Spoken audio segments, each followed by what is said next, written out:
এরপরে প্রশ্ন, বাম চোখ লাফালে কি বিপদের লক্ষণ? বাম চোখ লাফালে কি করা উচিত? বাম চোখ যদি লাফায় তাহলে ডাক্তারের কাছে যাওয়া উচিত।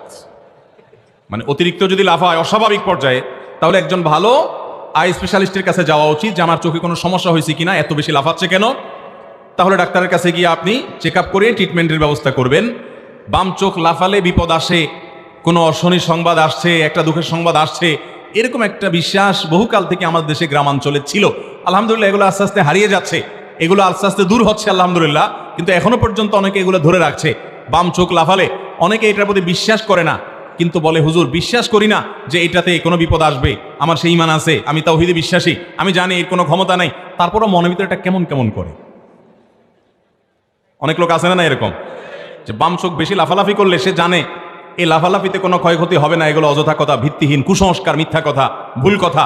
বাম চোখ আর ডান চোখ লাফালাফির সাথে আমাদের কোনো দুঃখ, কোনো সুখ সংবাদ আসার কোনো সম্পর্ক নাই। তারপরও বাম চোখটা বেশি লাফাইলে অনেকে একটু ভয় ভয় পায় যে না জানি কোনো দুঃখের সংবাদ আসতেছে কিনা।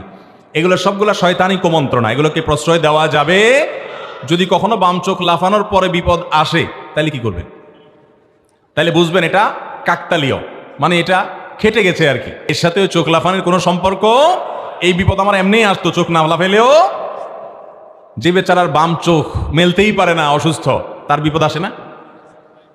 তাহলে যার চোখই নেই, অন্ধ, এই বেচারার বিপদ আসে না? তাহলে বোঝা গেছে লাফানোর সাথে আপনার এই আপদ বিপদের কোনো সম্পর্ক, এগুলো কুসংস্কার।